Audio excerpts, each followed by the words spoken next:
अगर आपके बाल कमज़ोर हैं या बहुत झड़ रहे हैं, तो उसका एक कारण हो सकता है कि जो आपके हेयर फॉलिकल्स हैं, वो जाम हो गए हैं, यानी कि वो ब्लॉक हो गए हैं। इसके कारण जो आपके बाल है, उसको न्यूट्रिशन नहीं मिल पा रहा है। हेयर फॉलिकल्स को आप सिंपल भाषा में समझ लीजिए कि जो जड़ हैं बालों की, वो बंद हो गई हैं। जैसे कि एक पौधा है, उसको आपने ज़मीन में लगाया, उग रहा है, लेकिन उसके बाहर फिर आपने चारों ओर, ऊपर, नीचे, हर जगह से उसमें पन्नी डाल दी। तो जो सॉइल है, यानी कि जो मिट्टी है, उससे जो उसको पानी मिलता है या जो खनिज मिलते हैं, विटामिन्स, मिनरल्स मिलते हैं, जिससे कि वो एक पौधा बड़ा होता है, वो अभी ब्लॉक हो गया है। तो यही स्थिति हमारे बालों के साथ हो गई है। अब अगर किसी कारण से आपका जो हेयर फॉलिकल है वो बंद हो गए, क्लॉग्ड हो गए, तो उससे जो ऑयल है, जो खाना है, जो हेयर को मिलना चाहिए, वो ब्लॉक्ड हो गया है, जिससे कि हेयर आपके गिर जाएंगे या फिर बहुत कमजोर रहेंगे। अब इसका इलाज क्या रहेगा? एक तो बहुत सिंपल इलाज है, ऐसी कोई कंघी ले लीजिए, ऐसे ब्रिसल्स वाली।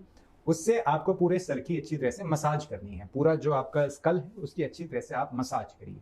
इससे जो क्लॉग हुआ हुआ है वो हट जाएगा। और क्या होता है, ब्लड सर्कुलेशन बढ़ता है आपके। तो ब्लड सर्कुलेशन जब बढ़ेगा, तो यही जो हमारा खून है, यही ले जाता है सारे वाइटामिन, मिनरल्स, खाना आप समझ लीजिए, हमारे हेयर को। तो बढ़ेगा, उससे आपकी हेयर की ग्रोथ बढ़ेगी। तो ये दो फायदे होते हैं। दूसरी चीज जो आपको करनी है वो है कि आपका जो स्कल है, जो आपका सिर है, उसके पीएच को आपको बैलेंस करना है। अब उसका पीएच कैसे बैलेंस होगा?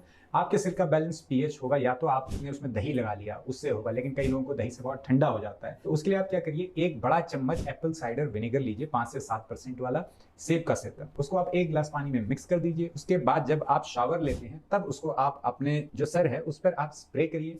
स्प्रे करके अच्छी तरह से रब करिए, उसको अच्छी तरह से थोड़ी सी मसाज करिए। उसके बाद उसको धो लीजिए। ये करेंगे, इससे क्या होगा कि जो क्लॉग हुए हैं, जो वहां पर जम गया है, वो सब हटेगा। पीएच बैलेंस होगा। अगर कोई वहां पर बैक्टीरिया का ग्रोथ है, फंगस का ग्रोथ है, वो भी सब एसिडिक पीएच होने के कारण सब हट जाएगा। तो ये बहुत बड़ा फायदा होता है एप्पल साइडर विनेगर इस्तेमाल करने का। तीसरी चीज जो आपको करनी है वो है अंदर से अपने आप को स्ट्रॉन्ग करना है कि ये बैक्टीरिया ना बढ़ पाए।